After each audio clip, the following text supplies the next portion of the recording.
eu, como missionária, gostaria de compartilhar sobre missões para vocês. Falar um pouco sobre o ordinário, o cristão ordinário. Como assim missões e o cristão ordinário? Assim como o café, eu sou loucamente apaixonada por café. Eu não sei se é uma paixão ou é um vício, ainda estou em fase de identificação, mas eu tomo café pra caramba.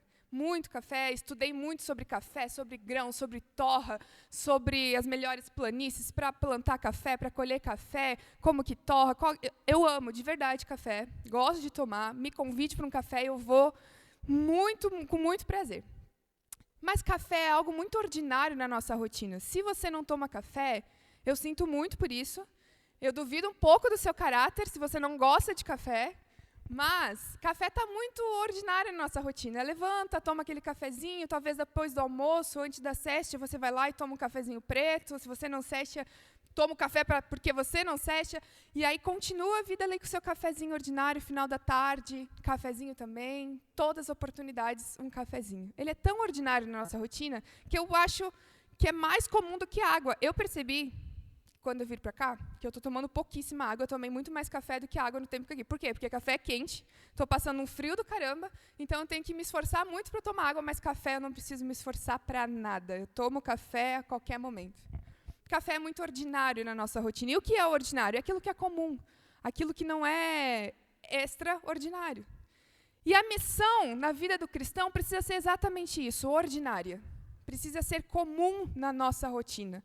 Assim como eu tomo meu cafezinho sagrado todos os dias, a missão na vida do cristão é isso. É sagrada todos os dias, faz parte da nossa rotina. E a gente, quando fala de missão, eu não sei o contexto da maioria de vocês, mas eu sei que alguns cresceram na igreja assim como eu. Eu cresci aqui, do ladinho de vocês, na PIB de Caxias do Sul, e eu sempre ouvi sobre missão. Essa campanha que o Lucas acabou de anunciar aí, todos de 100 anos, eu tenho 30. 30 anos eu participei dessas campanhas de missões. Tanto participei orando, ofertando, às vezes eu fazia um teatro, uma encenação, às vezes a gente fazia evangelismo em algum lugar. Eu sempre estive envolvida com missões, nas campanhas de missões. Aí tem missões estaduais, mas também tem missões mundiais, tem missões nacionais. E a minha igreja sempre foi muito missionária em relação a isso nas suas campanhas. Então, não passou despercebido por mim, missões. Quem cresceu na igreja, no contexto batista principalmente, ouviu falar de missões. Mas eu sempre ouvi de missões como algo que a gente vai fazer, ou como alguém que está fazendo, como alguém que está atuando em algum campo missionário, como alguém que foi para a África. E eu já falei para vocês em outro momento que eu preguei aqui, que quando eu entendi que o Senhor estava me chamando para missões, eu fui falar com o missionário, eu falei, olha, eu até aceito a proposta de Deus, eu e toda a minha prepotência falando que aceitava a proposta de Deus para ir para missões, eu só não queria ir para a África, porque daí a África era demais. E aí o missionário, gentilmente, falou para mim, Angélica, Deus ama demais as pessoas da África para mandar alguém como você.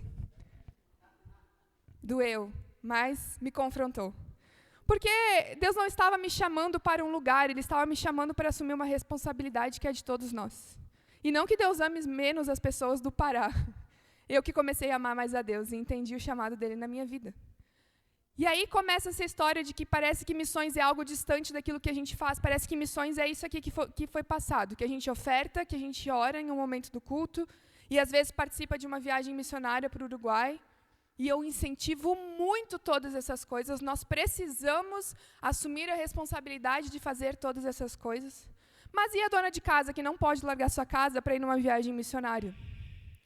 Ou talvez aquele irmão que não tenha condições esse mês de ofertar numa campanha missionária, mas que trabalha, só não está tendo condições de ofertar deste mês. Será que esses não são chamados a missões? Será que só é chamado a missão aquele que assume a responsabilidade de pagar um valor, de ofertar ou de ir para o Uruguai?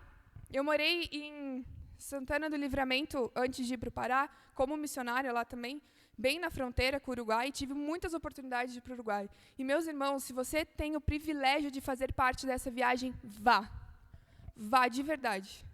O Uruguai precisa ouvir falar de Cristo. Mas isso não isenta você da missão que Deus te deu para assumir aqui e agora. E eu quero te apresentar hoje a missão que todo cristão tem. E ela começa, diferente do que a gente pensa, ela começa com a nossa santidade, ela passa pela excelência do nosso ordinário, e depois ela exige a verbalização do Evangelho. E eu queria falar um pouco disso hoje, através da vida de um personagem muito famoso da Bíblia. Muito famoso, todo mundo conhece esse personagem. Se você é ou não de igreja, você conhece, você ouviu falar sobre o personagem, porque é também um personagem histórico. Por isso, eu queria que você abrisse a Bíblia em Gênesis 39. Gênesis 39, nós vamos falar um pouco da vida de José. José não era um profeta, José não foi um apóstolo, José era José. José tinha, a gente conhece toda a história, toda a trajetória de José, que não foi fácil, não foi leve. Mas ele não tinha um título de profeta como vários personagens que a gente lê na Bíblia. Mas ele era excelente onde Deus plantou ele. Eu gostaria de ler com vocês Gênesis 39, a partir do verso 1 ao verso 10, que diz o seguinte: José havia sido levado para o Egito, onde o egípcio Potifar, oficial do faraó e capitão de guarda, comprou dos ismaelitas, que o tinham levado para lá. O Senhor estava com José, de modo que ele foi um homem próspero na casa do seu senhor egípcio. Este percebeu que o Senhor estava com José e que o fazia prosperar em tudo o que ele realizava. O senhor de José se agradou dele e José lhe serviu. Potifar o encarregou de sua casa e lhe confiou todas as suas posses, desde que o carregou em sua casa, e de todos os seus bens, o Senhor o abençoou e a casa do egípcio por causa de José. A bênção do Senhor estava sobre tudo o que Potifar possuía, tanto em casa como no campo. Assim, deixou aos cuidados de José tudo o que ele tinha, e não se preocupava com coisa alguma, exceto com a própria comida. José era atraente e de boa aparência. Depois de certo tempo, a mulher do seu senhor começou a olhar para ele com desejo e o convidou. Deite-se comigo.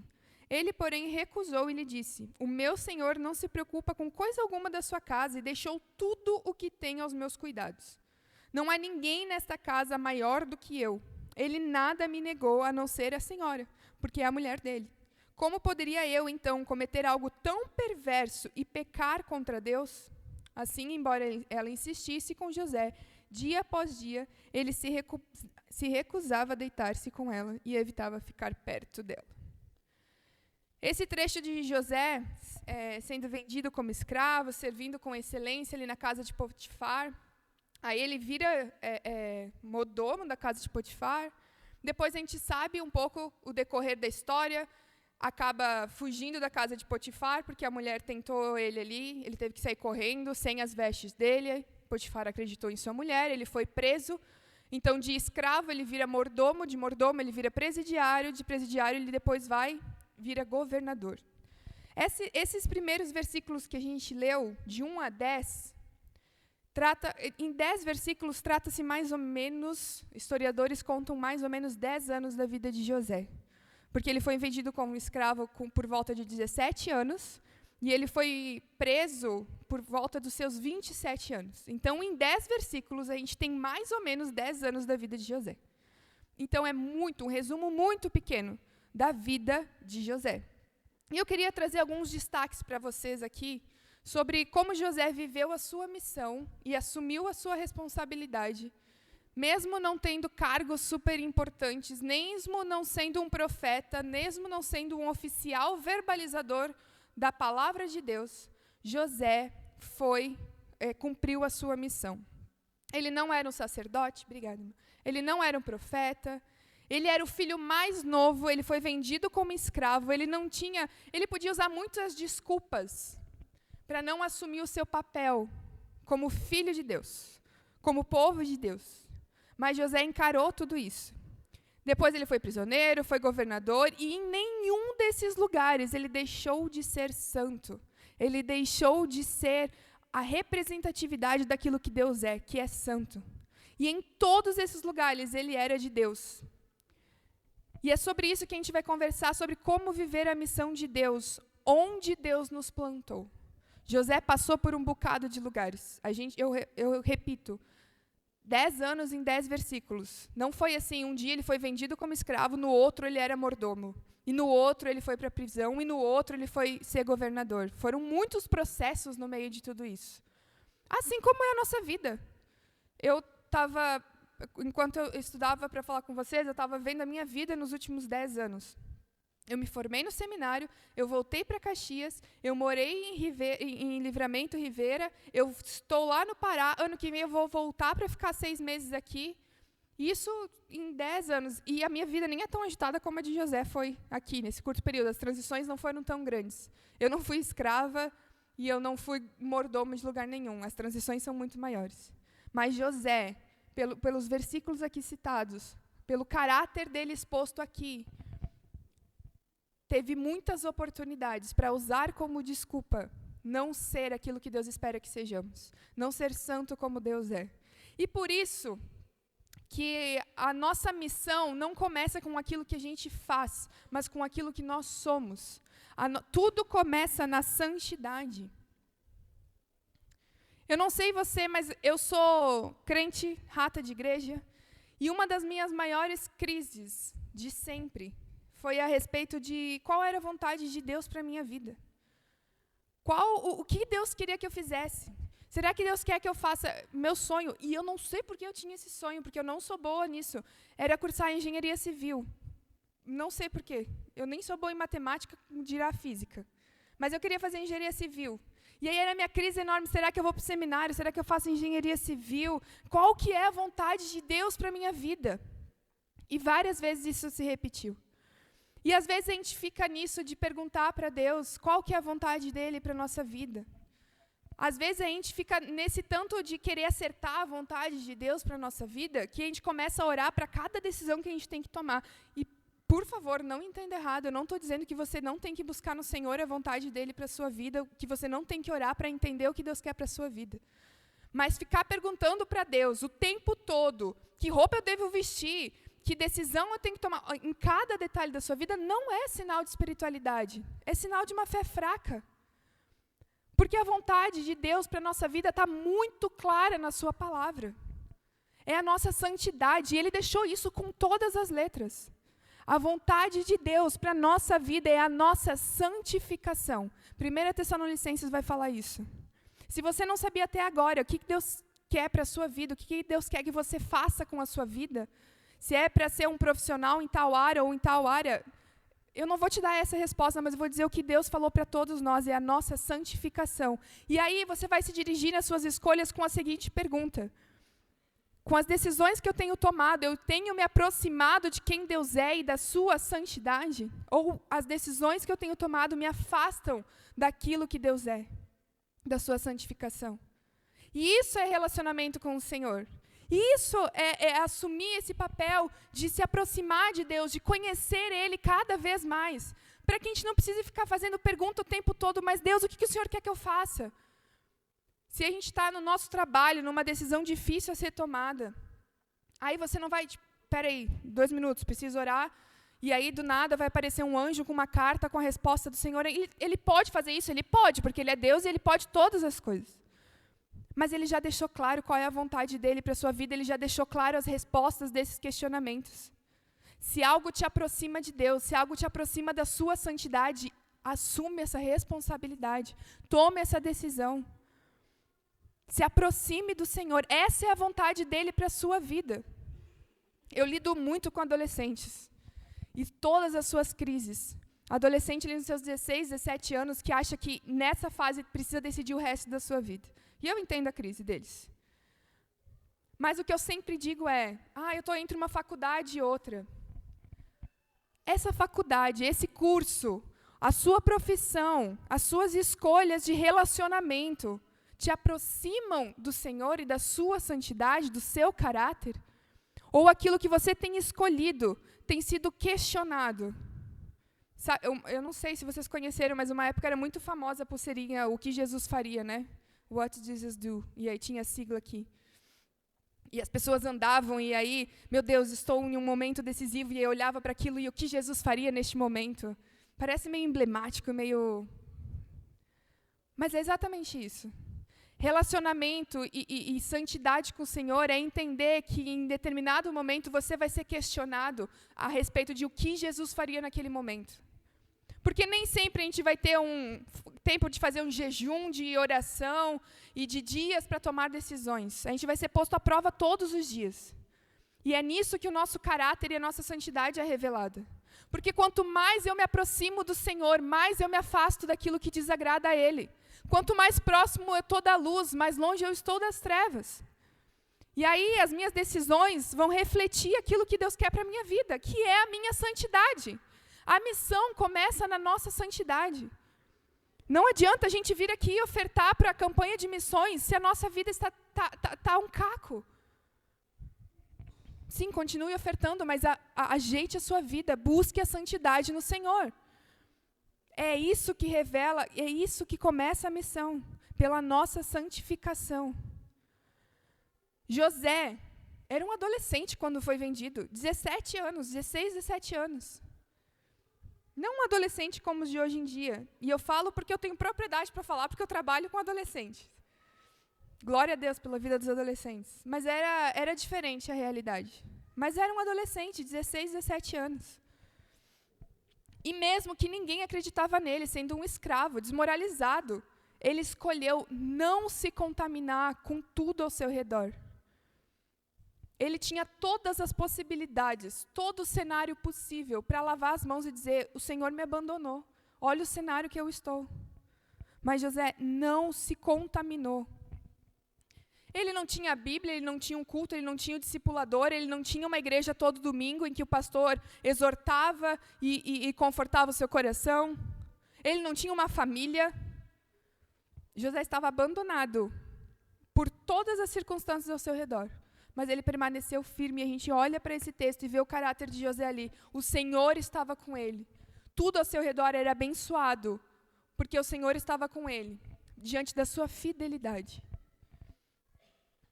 Santidade não é parar de pecar, porque a gente não vai parar de pecar, até que o Senhor volte e a gente contemple a eternidade com Ele. Mas também isso não é incentivo para continuar pecando. Santidade é conhecer cada vez mais o Senhor. É olhar para a sua palavra e debruçar e ter intimidade com o Senhor, ter intimidade com a igreja do Senhor, com a família de Deus, com os louvores, com oração. Santidade é crescer em conhecimento do Senhor e permitir que o conhecimento de quem Deus é mude quem você é. Como saber que Deus é santo muda quem você é? Como saber que Deus é justo, que Deus é gracioso, que Deus é misericórdia, que Deus é bondade, muda quem você é. Vir aqui todo domingo, ouvir a respeito dos atributos de Deus, da missão de Deus, não pode ficar só no nosso conhecimento, precisa ir para o nosso coração e transformar a nossa vida. Mas isso não acontece se você só busca o Senhor no domingo. Isso não é relacionamento com Deus. Isso é uma fachada. Intimidade e buscar mais ao Senhor, todos os dias, em oração, pela leitura da palavra. Irmãos, eu sei como isso é difícil. Porque a gente não encaixa o Senhor na nossa rotina. E Ele não é um encaixe na nossa rotina. Tem uma frase que eu entendo quando ela é usada, eu só não concordo, porque ela deixa as coisas mal entendidas. Que Jesus é o tamanho perfeito do vazio do seu coração, do buraco do seu coração. E Ele não é. Porque aí, quando a gente fala isso, a gente pega Jesus como uma peça de quebra-cabeça e encaixa Ele como se essa peça fosse a única que faltava. Porque daí o resto é preenchido com família, com trabalho, com faculdade, com relacionamentos. Só que Jesus não quer preencher um espaço do seu coração, um espaço da sua agenda, um espaço da sua vida. Ele quer destruir o seu coração e te dar um novo, porque o seu coração é um coração de pedra. E só em Cristo nós temos vida e Ele te dá um novo coração, com novos valores, com novos princípios, tudo construído ao redor do caráter de Cristo. Porque o nosso coração, na verdade, é um buraco negro e qualquer coisa que a gente tente colocar ali vai ser consumido, inclusive Jesus. Se a gente tentar pegar Jesus e encaixar na nossa vida, não vai nos satisfazer. Não é assim que Jesus funciona. Ele fala, se entregue a mim e deixe que eu construa em você uma nova vida, um novo coração. Por isso que santidade é buscar ter intimidade do Senhor a partir de um novo coração. Não adianta a gente buscar mudar o nosso comportamento se Cristo não for a nossa nova vida. Isso é falso moralismo, a gente vai falar um pouco disso também. A missão não começa com alguma coisa que você faz, mas com quem você é. Nova criatura em Cristo. É ali que começa a missão, buscando a santidade. Buscando alinhar o seu coração com os propósitos de Deus na sua vida. Buscando relacionamento com o Senhor. Porque é muito fácil falar de Deus, mas é muito difícil viver aquilo que Ele espera que a gente viva. É muito fácil, tem muita gente aí falando de Deus. Você pega cantores, fazendo shows, espetáculos, que é pura depravação, mas no meio do show eles param para agradecer a Deus aquilo que eles estão vivendo. É fácil falar de Deus. Mas é muito difícil viver a santidade. É muito difícil viver todos os dias buscando o Senhor. Ele sabe que é difícil, mas isso não é impossível, porque é Ele quem nos capacita. Sabe por que Ele nos capacita? A gente falou sobre coisas ordinárias, como um cafezinho ou como viver a missão de Deus. Mas a gente só consegue isso porque Ele é um Deus extraordinário. Nós somos pessoas ordinariamente comuns, em lugares ordinários, mas com um Deus que é extraordinário, com um Deus que é incrível. A gente cantou aqui tanto sobre a santidade do Senhor, sobre como Deus é bom, e é esse a Deus a quem servimos, apesar de quem nós somos, apesar de sermos tão ordinários, de sermos tão comuns, tão vazios. A gente não tem nada para oferecer ao Senhor que Ele possa usar, a não ser as nossas vidas. E apesar de quem nós somos, Ele olha para nós, olha para Cristo nas nossas vidas e usa as nossas vidas, fazendo coisas extraordinárias. Esse é o nosso Deus. E às vezes a gente fica tão preocupado em que as pessoas pensem ou falem de quem nós somos, falem mal a respeito de quem nós somos, sobre as nossas escolhas, sobre o nosso caráter. Mas a gente é muito pior do que as pessoas falam. Nós somos muito pior do que as pessoas podem pensar sobre nós.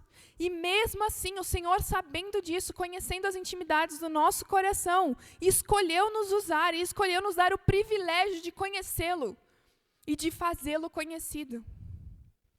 E isso não é só uma responsabilidade ou uma ordem a ser obedecida, é também o privilégio. A palavra de Deus fala que se nós não falarmos, se nós não vivermos isso, as pedras vão falar no nosso lugar. Os anjos gostariam de ter o privilégio que temos de testemunhar sobre Deus nas nossas vidas. Mas Ele nos deu esse privilégio de um Deus extraordinário, usando pessoas ordinárias para fazer o seu nome conhecido. José era administrador e o Senhor estava com ele. Isso fala várias vezes nesse trecho que nós lemos aqui. E o Senhor estava com ele, e o Senhor estava com ele. Leia o restante dos capítulos da história de José, e isso será repetido várias vezes, e o Senhor estava com ele. O Senhor está contigo, meu irmão. O Senhor está com você. Não é pela sua força que você vence o pecado, não é pela sua força que você fica mais santo, mais parecido com Cristo, é porque o Senhor está com você. Porque isso vem de Deus, porque se viesse de nós, a gente já estava condenado ao inferno. Se dependesse de nós, a gente continuaria lá. Mas é a obra de Deus nas nossas vidas, aquilo que Ele faz através de nós. E aí José foi usado por Deus. Em todo esse contexto, Potifar olhou para a vida de José e viu como ele era abençoado e queria viver o que José estava vivendo. José não precisou pregar um sermão. José não teve acesso a um púlpito, porque ele não era profeta, porque ele não era sacerdote, ele não era um levita. José viveu em santidade, buscando ao Senhor. Ele interpretou sonhos na prisão, mas ele também organizou celeiros. Ele, sei lá, na nossa época, ele poderia estar fazendo planilhas. Poderia estar sentado atrás de um computador. Poderia estar fazendo um atendimento médico. Poderia estar dando aula. Eu não sei qual que é a sua profissão. Mas se o Senhor te colocou ali, é ali que Ele quer te usar. Hoje, o Senhor me levou para o Pará. E é lá que Ele está me usando.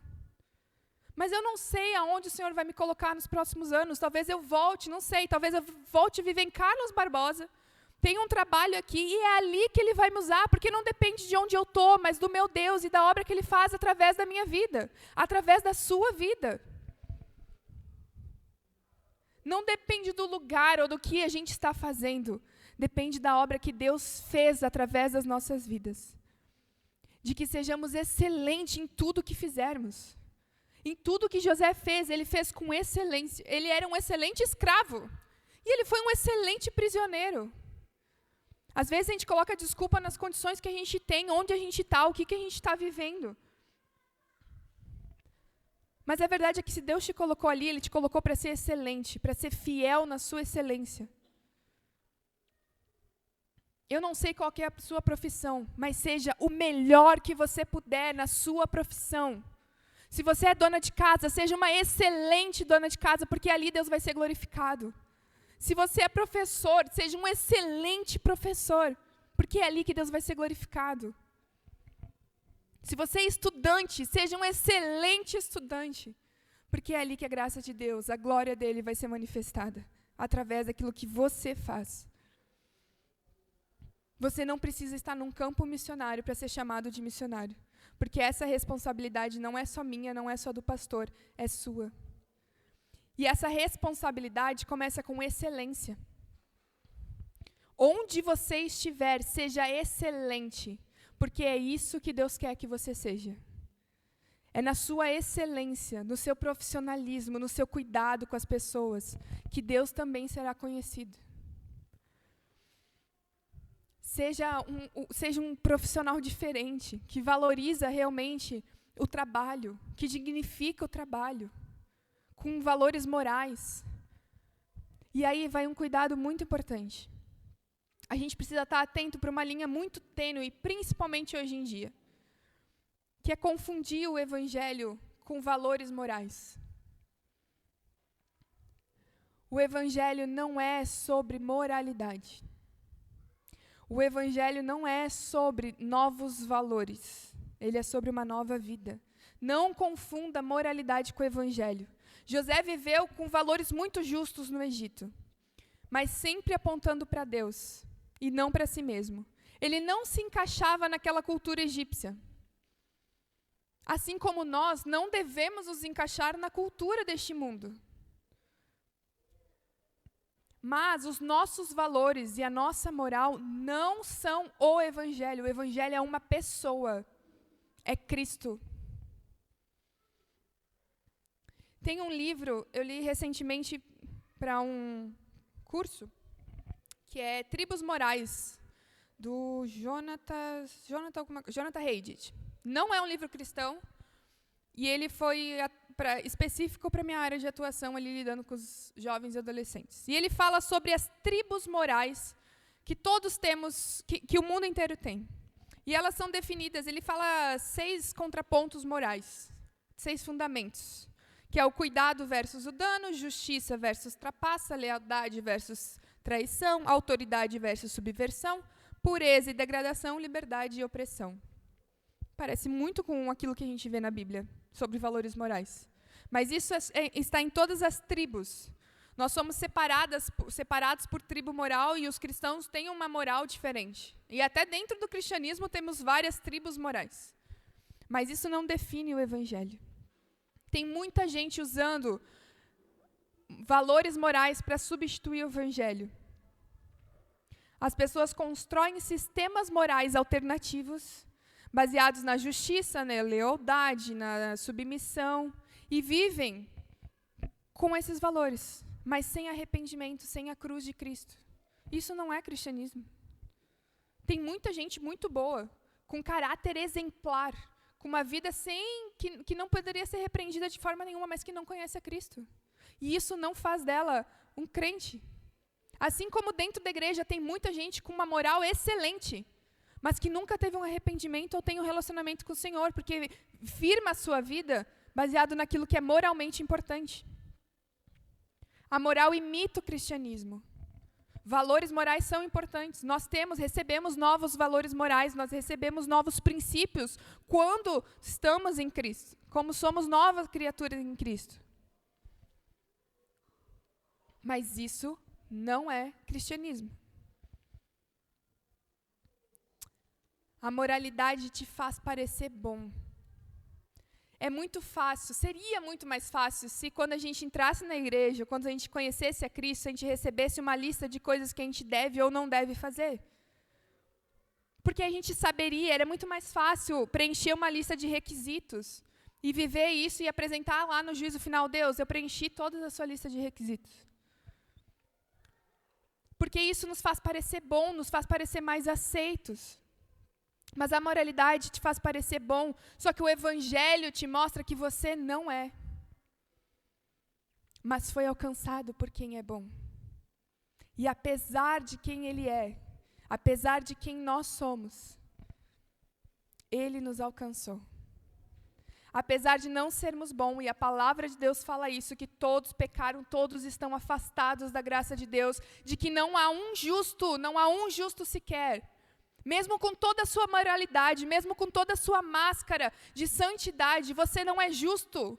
Não é isso que te faz justo. Na verdade, nós somos justificados em Cristo.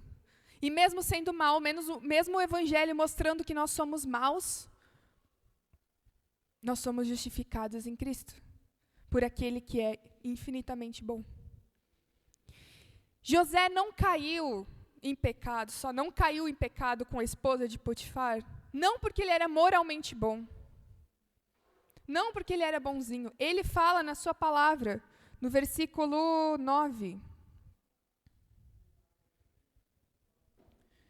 Versículo 9 diz o seguinte, no final do versículo fala, como poderia eu então cometer algo tão perverso e pecar contra Deus? Não era sobre manchar a sua reputação, era sobre honrar o Senhor. Às vezes a gente fica tentado em algum momento, em alguns pecados, não sei, e o medo em relação ao que as pessoas vão pensar de nós é maior do que o nosso temor ao Senhor e do que a sua santidade. O que transforma uma vida não são novos valores, é um novo nascimento em Cristo. É isso que transforma quem nós somos. E é isso que as pessoas lá fora precisam. Às vezes as pessoas lá fora conhecem muito mais o que nós odiamos do que aquele a quem nos amou primeiro. Por causa dos nossos valores morais. Porque nós somos contra isso, nós somos contra aquilo, isso não se faz, isso é pecado, isso não agrada a Deus. E aí a gente deixa de fazer várias coisas. E a gente quer que as pessoas lá fora deixem de fazer várias coisas, aceitem os nossos valores, aceitem a nossa moral, os nossos princípios, mas isso não transforma a vida de ninguém. O que transforma a minha e a sua vida é a obra de Cristo na cruz. Se as pessoas não conhecerem a obra de Cristo na cruz, nada vai mudar o destino delas, da sua eternidade, que é o inferno. Nenhum valor moral, nenhuma vida certinha. Eu não adultero, eu não roubo, eu não olho para o lado, eu não cobiço, sei lá, você cumpriu todos os 10 mandamentos. Grande coisa. Isso não faz de você alguém aceitável no céu. O que te faz aceitável no céu é a obra de Cristo na cruz. É a sua entrega, é entregar a sua vida ao Senhor, é reconhecer Ele como Senhor e Salvador. E é isso que as pessoas lá fora precisam. Em Atos 10, a gente tem a vida de Cornélio como exemplo muito claro disso. Cornélio era um homem justo diante das pessoas. Tinha uma vida impecável, irrepreensível. Ele era centurião romano, ou seja, ele era um oficial do exército do Império Romano. Ele não era judeu, era um gentil. Era um homem piedoso, era um homem temente a Deus. E isso está lá em Atos 10, se você quiser conhecer um pouco mais sobre a vida de Cornélio. Atos 10, 2 diz que era piedoso e temente a Deus com toda a sua casa, fazia muitas esmolas ao povo e de contínuo orava a Deus. Ou seja, Cornélio era um crente exemplar, um cristão exemplar nos nossos dias. Caridoso, devoto, orava, respeitava a Deus, Deus de Israel. Mas, mesmo com tudo isso, ele não conhecia o evangelho de Jesus Cristo.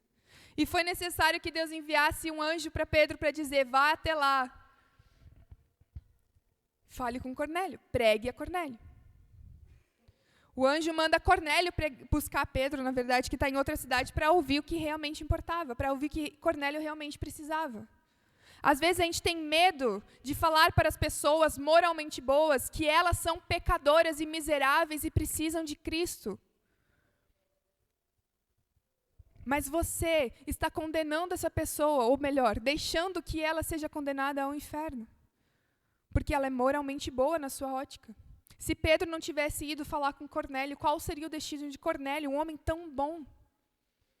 Um homem tão bonzinho. Atos 10:43 diz dele, de Jesus, todos os profetas dão testemunho de que todo aquele que nele crê receberão o perdão dos pecados pelo seu nome. É isso que as pessoas precisam, é isso que nós precisamos. Perdão dos nossos pecados, não novos valores, não uma vida certinha. Isso vem depois, isso vem na obra de Cristo, na nossa santidade. Ser moralmente bom não é o mesmo que ser salvo. Cornélio precisava crer em Jesus como seu Senhor e Salvador. Cuidado para não transformar o Evangelho num kit de valores. Às vezes a gente apresenta o Evangelho como isso, como uma mudança de vida de valores. E não como uma morte, nós precisamos morrer para que Cristo viva em nós. E que através das nossas vidas Ele seja conhecido. Moralidade não substitui a cruz. Boas obras e sem fé não é suficiente. A gente precisa ir além das aparências, a gente não pode se conformar em conviver com gente boa sem compartilhar Jesus. E aí entra o outro ponto. O evangelismo precisa ser verbal. Nós precisamos falar daquele que operou uma obra nas nossas vidas. Vocês já ouviram aquela frase, pregue o evangelho, se necessário use palavras? Que mentira! Essa frase é uma mentira. Porque a palavra de Deus diz para falarmos em tempo e fora de tempo. Que a fé vem pelo ouvir e o ouvir da palavra de Deus. Viver o evangelho é o mínimo. Ser excelente na sua profissão, ser um cristão com valores e princípios que agradam o Senhor, é o mínimo que a gente precisa fazer. É o mínimo que representa as nossas vidas. Nós precisamos falar de Jesus. Essa frase parece ser bonita, só que ela é incompleta. O evangelho é uma mensagem, e mensagens precisam ser faladas. As pessoas não vão conhecer a Cristo só porque você vive moralmente bem. Elas precisam saber que elas são pecadoras, estão condenadas ao inferno e precisam de Cristo como seu Senhor e Salvador. Ser exemplo do seu trabalho, ser alguém digno no seu trabalho, que não mente, que não dá uma nota fiscal de metade do valor, é o mínimo de um cristão que se espera. Você não está fazendo nada demais. Você não merece uma estrelinha por fazer o mínimo em ser cristão. As pessoas precisam conhecer a Cristo através daquilo que a gente fala. E o que a gente fala é compactuado com aquilo que a gente vive. Nós precisamos falar. Romanos 10:14 fala: como crerão naquele em que nada ouviram e como ouvirão se não há quem pregue? Você está esperando o quê? O seu pastor ir até o seu trabalho, bater na porta e pregar no seu lugar? Se foi o Senhor que te colocou lá, você é o porta-voz do evangelho naquele lugar. Eu, como missionária, não vou chegar nos lugares que você chega. O Senhor pode fazer isso, o Senhor pode fazer isso. Mas não é isso que Ele está fazendo hoje. O que Ele está fazendo hoje é te dando conhecimento a respeito de quem Ele é, de quem você é, e da obra redentora dele na sua vida. E é isso que você precisa compartilhar. Agora repare bem que José vive de forma irrepreensível, íntegro, obediente, confiável, santo. Todo mundo ao seu redor percebia que Deus era com ele. Era claro que Deus era com José. O Senhor estava com ele. Potifar viu isso. As pessoas na prisão com José viram isso, a história continua depois. O faraó viu isso, o Senhor era com ele. Ele tinha uma vida íntegra, uma vida reta. Em quase todo o capítulo, é isso que fala sobre José. Mas daí lá no versículo 9, quando fala em um dos momentos em que José foi exposto e tentado nos seus pecados, ele fala que ele não vai pecar pelo Senhor. Então, por isso que eu falo que não adianta você deixar de mentir no seu trabalho ou deixar de fazer uma coisa que não agrada a Deus só por não fazer. E através disso, as pessoas vão saber que eu sou crente. E como, através disso, as pessoas vão saber que elas estão condenadas ao inferno?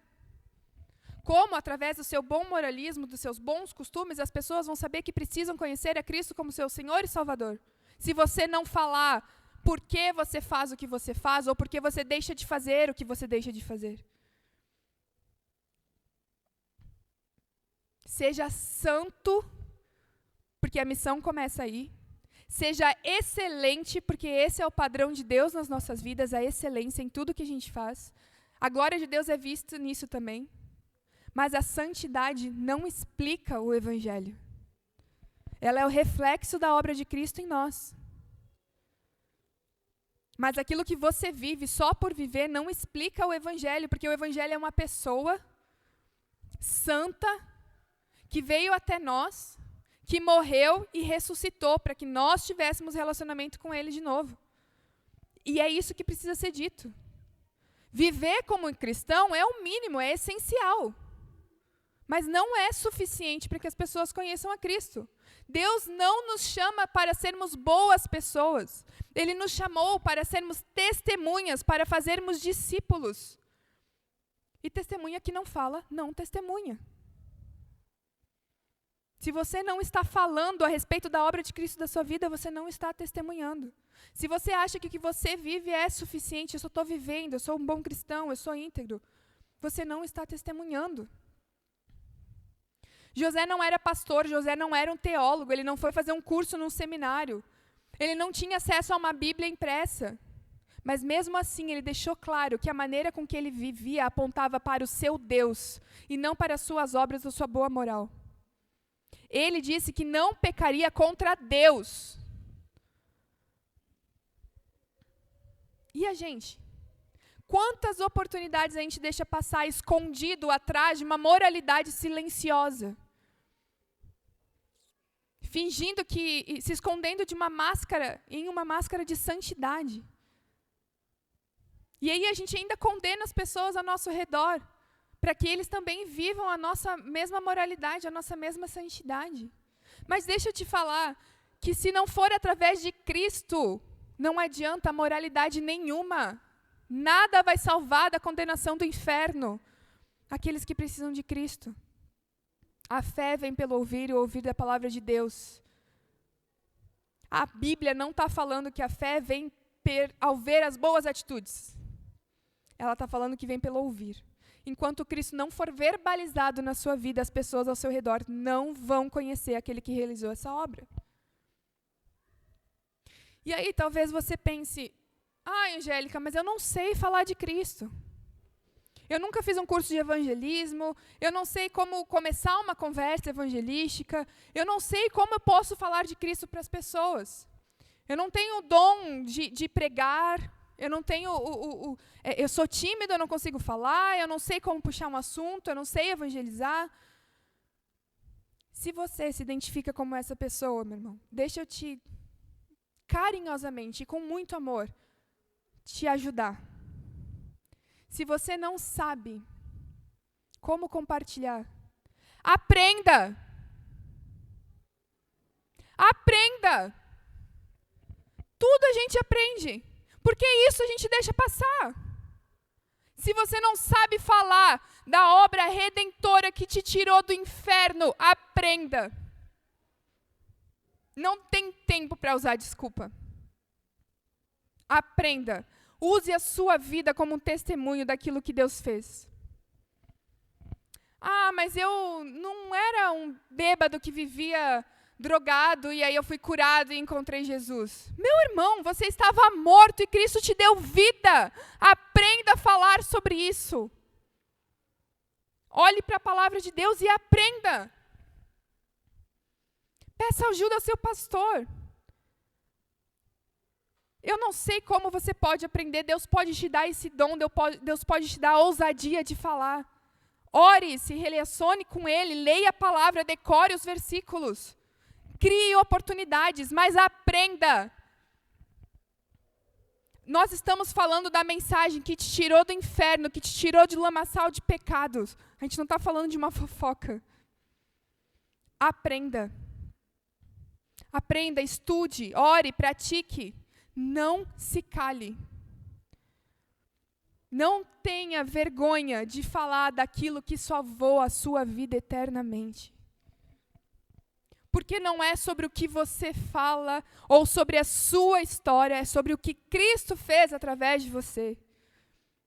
O seu testemunho não tem que te promover, tem que promover a obra de Cristo na sua vida. Por isso não importa se você sempre teve uma vida moralmente certa ou se a sua vida foi moralmente errada. Não importa quem você era antes de Cristo, o que importa é que você estava morto e através da obra de Cristo você tem vida eterna. E se isso não é suficiente para te impulsionar a falar de Cristo, meu irmão, você precisa se relacionar mais com o Senhor. Você precisa orar para que Deus coloque no seu coração o fervor de pertencer a Ele, de amar a Ele. Aprenda. Quem cala o Evangelho esconde o maior tesouro do mundo. Nós não estamos falando de uma notícia moral, nós estamos falando de uma notícia que salva o mundo do pecado e da condenação eterna. E essa é a sua responsabilidade. É isso que Deus está chamando você a fazer hoje, a testemunhar.